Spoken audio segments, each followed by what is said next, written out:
Assalamualaikum warahmatullahi wabarakatuh. Perkenalkan, nama saya Ulfatina Iliyah dari kelas 10 PIMA 5, ingin membawakan cerita Si Pitung. Si Pitung lahir di kampung Rawabelong. Ayahnya Si Pitung bernama Abah Piun dan ibunya bernama Bu Pinah. Ketika Pitung lahir, Jakarta masih bernama Batavia dan sudah ratusan tahun dijajah Belanda. Pitung tumbuh menjadi anak yang setiap harinya menyaksikan kekejaman penjajahan terhadap masyarakat Batavia. Seiring berjalannya waktu, Pitung tumbuh menjadi remaja yang tampan dan gagah. Ia terkenal rajin dan ahli ibadah. Selain itu, Pitung belajar silat. Si Pitung selalu rajin mencari ilmu yang baik. Suatu hari, saat dirinya pulang dari kebun setelah membantu ayahnya, ia mendapati Babah Liem, yaitu seorang keturunan Cina yang diduga adalah tuan tanah di desanya sedang memarahi dan memukuli rakyat jelata yang bekerja padanya. Laki yang dimarahinya itu diduga dipaksa membayar pajak yang selalu terlalu mahal, sehingga lelaki tersebut tak memiliki uang sepeser pun untuk membayarnya. Namun, Abah Liem tak mau tahu, sehingga lelaki tua itu terus dipukulnya. Melihat kekejaman tersebut, Pitung sangat geram dan ingin membalas perbuatan Abah Liem yang terkenal sebagai tuan tanah. Berniat membalas kekejaman Belanda dan Abah Liem, akhirnya Pitung berguru kepada Haji Naipin. Haji Naipin adalah tokoh Betawi yang dikenal dengan keahlian ilmu bela diri, yaitu pencak silat. Melihat niat si Pitung yang benar-benar ingin menumpahkan kejahatan, Haji Naipin menerima Pitung sebagai muridnya. Setiap hari, Pitung berlatih di rumahnya Haji Naipin sesudah membantu ayahnya. Alhasil, Pitung menguasai banyak jurus yang tak mudah dikalahkan oleh lawan, sehingga ilmunya ini cukup. Si Pitung menantang kejahatan Abah Liem untuk tidak semena-mena kepada rakyat jelata. Merasa tertantang, Abah Liem mengajaknya berkelahi. Namun, Abah Liem yang dibantu oleh pengawalnya kalah, dan akhirnya kekalahannya ini disampaikan kepada pihak Belanda. Pihak Belanda pun turut geram, ingin sekali menangkap si Pitung yang telah menentang kebijakan mereka. Berita kemenangan si Pitung melawan Abah Liem akhirnya didengar oleh banyak warga.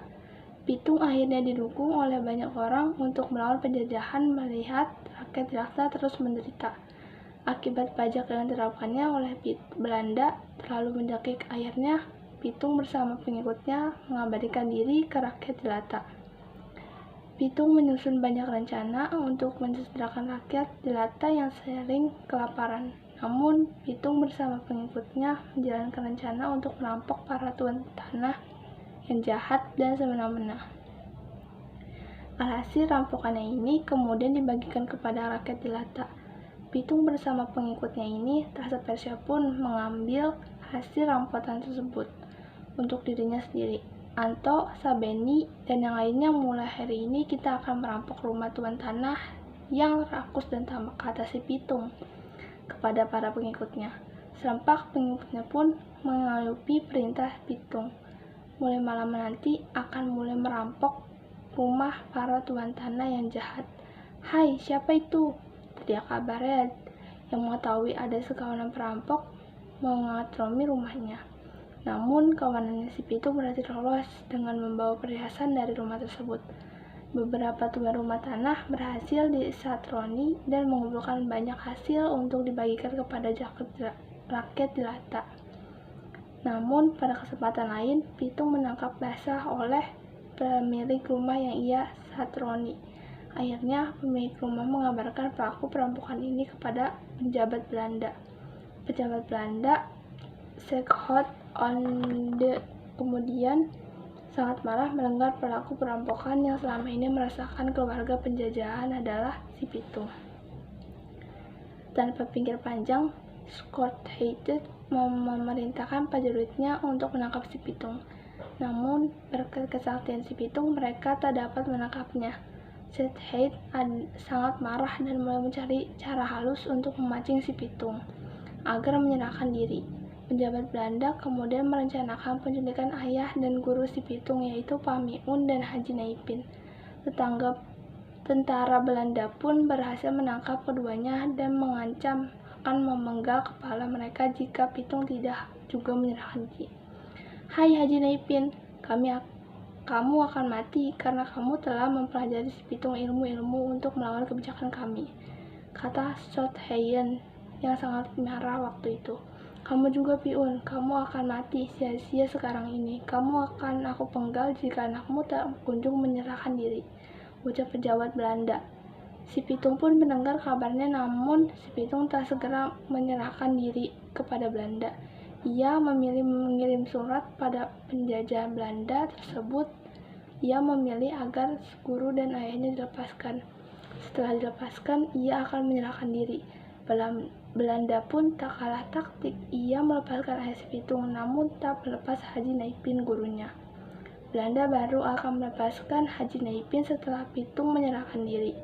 Akhirnya Pitung kembali menjauhkan syarat. "Aku akan menyerahkan diri, tapi aku tidak untuk dipenggal. Aku akan menebus kesalahanku dengan mengembalikan harta-harta yang telah saya curi," kata si Pitung. Belanda pun mengiyakan syarat tersebut. Selang beberapa hari setelah surat persetujuan dari Belanda, Pitung menyerahkan diri. Namun, penjabat Belanda mengingkari persetujuan sebelumnya. Belanda justru menambahkan banyak sekali peluru ke tubuh si Pitung. Tubuh si Pitung pun bersimpah darah dan nyawanya terselamatkan. Pada saat itu, penjajah memanglah jahat, ingkar janjinya, dan selalu bengkis terhadap warga jajarannya. Akhirnya Haji Naipin dan Ayah Piun membawa jenazah Pitung ke rumah dan menguburkannya. Makasih. Wassalamualaikum warahmatullahi wabarakatuh.